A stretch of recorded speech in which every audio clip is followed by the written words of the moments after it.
I have just come from the Tuileries. The Armoire de Fer has been ransacked. Diable. Someone beat us to it. This is very unfortunate. God only knows what we would have found there. Whoever it was had to fight for it. I found a body there, killed by automats. Mon Dieu. How dreadful. Dreadful indeed. Especially since I discovered this in the victim's hand. And what is that, pray tell? A dueling pistol, with your name engraved on its plate. Oh, May we? You're right. It is my pistol. It was stolen along with a number of other things. It happened just before the Estates General at my lodgings in Versailles. But how on earth did my weapon end up in the hands of this poor soul? I am certain we will find an explanation. I'm going to have a look around. With your permission, of course. Well, since I'm in no position to dissuade you...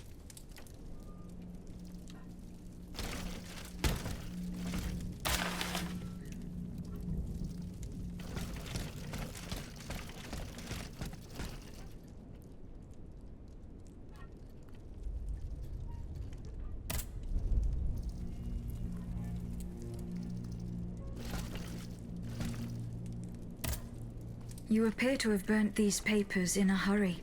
I'm eager to hear your explanation. It's nothing at all, I assure you. Frivolous letters that were cluttering my desk. I find your defense unconvincing. Why won't you tell me the truth? You don't understand. This is a matter of the utmost importance that I cannot discuss with a creature such as yourself. I am an automat, monsieur. This is true. But I serve the Queen. And my only aim is to put a stop to the crimes that have befallen the kingdom. Well, know that you're not alone in serving the Queen. What was in those letters you threw into the fire? My private correspondence with the King. I had a key to the armoire, which served as a mailbox. Are you conspiring with the King? No, you don't understand. I was something of a shadow advisor, a diplomat, working in complete discretion. I feared his stubbornness would lead the kingdom to ruin, so I tried to reassure him regarding the aims of the Third Estate. But when Vaucanson told me what happened at Meudon, I realized it was a lost cause. You claim to be a friend of the Queen. The King has gone insane. After what happened at Meudon, that much is clear. We can no longer expect any leniency from him. Hence my support for his wife. She's a headstrong woman, and much wiser than she lets on. You must know that she means to put her youngest on the throne, the young prince, Louis Charles. A regency would restore peace and unity to the kingdom. Then all that would remain would be to establish a constitution. I have the support of the people. They trust me. I'm the only one that can bring about these reforms. I found your pistol in the hands of a dead man. Who was this unfortunate soul? Mathieu, one of the servants I had sent to retrieve the letters. I gave him the pistol for self-defense. Alas, it seems it was of little use to him against the King's automats. Tell me, what happened at Meudon? It's all here in this letter, written in the King's own hand. Please, give it to the Queen. She must learn the truth. Why were you in such a hurry to destroy your correspondence? The letters contained sensitive information about my Third Estate colleagues. If it had gotten out, I would have surely lost my allies' trust, as well as any hope of establishing a regency along with it.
Monsieur le Marquis, I'm listening, Aegis.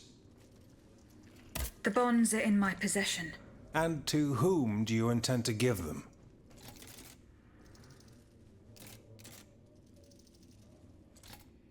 I have decided to use these bonds to support your cause. I implore you to put them to good use. I swear it to you. You made the right choice, Dancer. Only professional soldiers and well-trained conscripts stand a chance of winning back the kingdom.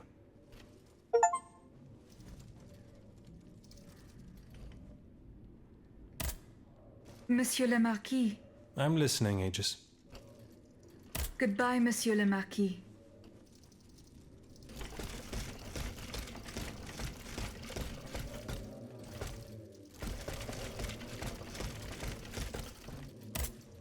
Monsieur Lavoisier, What can I do for you, Aegis? the clues I found at the warehouse suggest that the gunpowder was moved to the Bastille. Diable! Goodbye, Monsieur. Monsieur Bailly. Goodbye.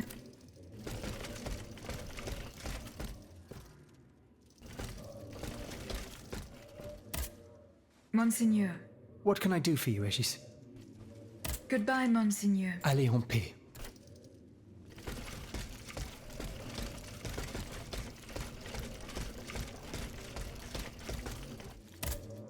So how is Monsieur Marat?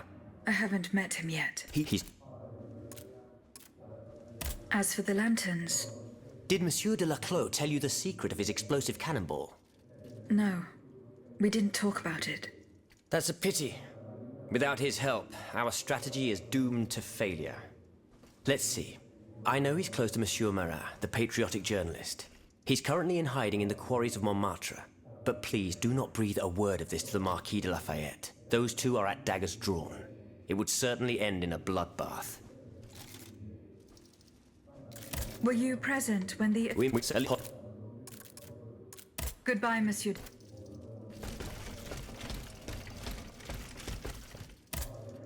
Monsieur de Mirabeau. Have your efforts paid off?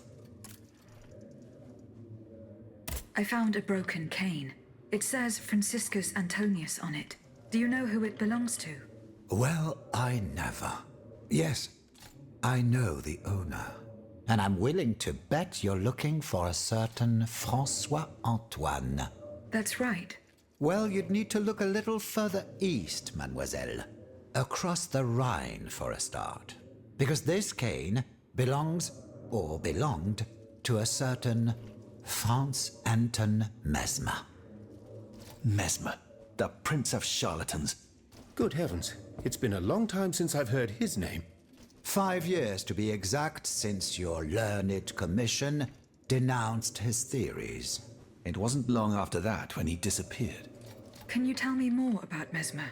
He was a mystical healer who was once popular with the upper class.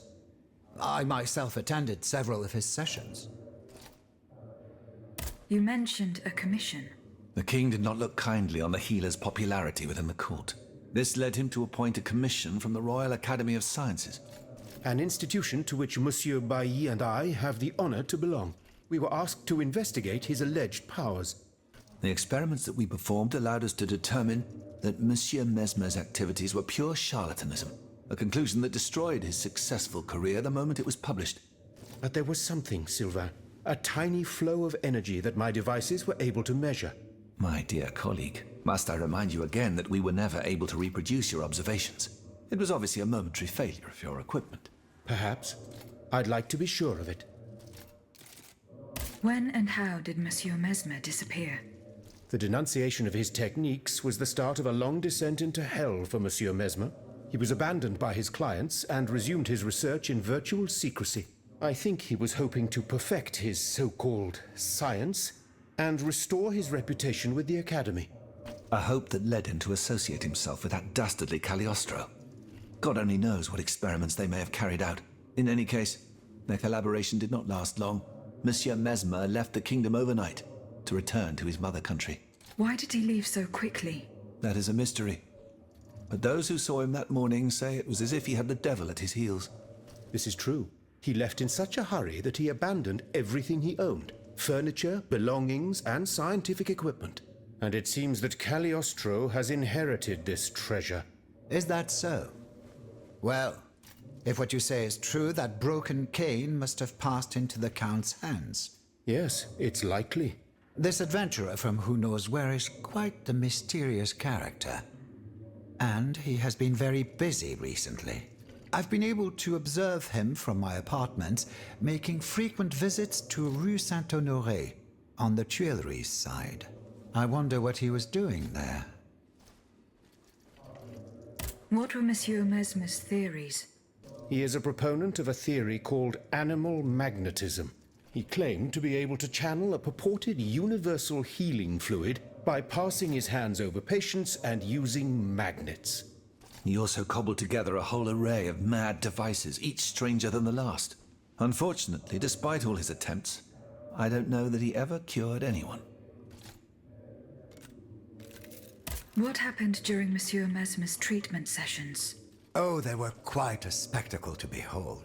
Imagine well-born ladies afflicted with perfectly imaginary illnesses. A dimly lit room where incense has been burned to intoxicate the soul and cloud your vision. Amiable servants, half-dressed, gliding from countess to duchess to the sound of a sensual melody. And the great Mesmer, a doctor with wandering hands, presiding over the wonderful scene. Oh, you should have seen them.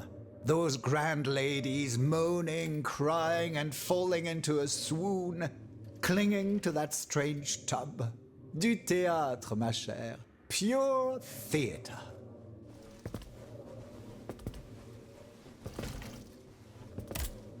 Monsieur de Mirabeau. Alas, the bishop stubbornly refused to reveal anything. Damn it. I need to know what my rogue of a father is up to. Let me think. In light of the cartload of threats he sent me, it's safe to wager that my sister and mother received similar letters. They may even have already suffered his revenge. However, my sister lives in Grasse in the south of France. Unless a messenger rode 100 horses to death, she could not have received this letter. Then there is my poor mother. If you ask me, I will go to find her. Yes, it's very kind of you to offer. But I couldn't even tell you where she is staying. Your own mother? Indeed. It's a very embarrassing matter. A secret, which I beg you not to divulge. I can be discreet. Rest assured. Very well. You should know that my mother, the Countess of Covey, has lost everything. Truly. First her fortune, then her faculties. No matter what I tried, nothing could prevent her decline. It is said that she is now living on charity, in the most abject poverty in the slums of the Marais. If perchance your past takes you to this dreadful place, and if she still remembers who she is, perhaps you may meet her.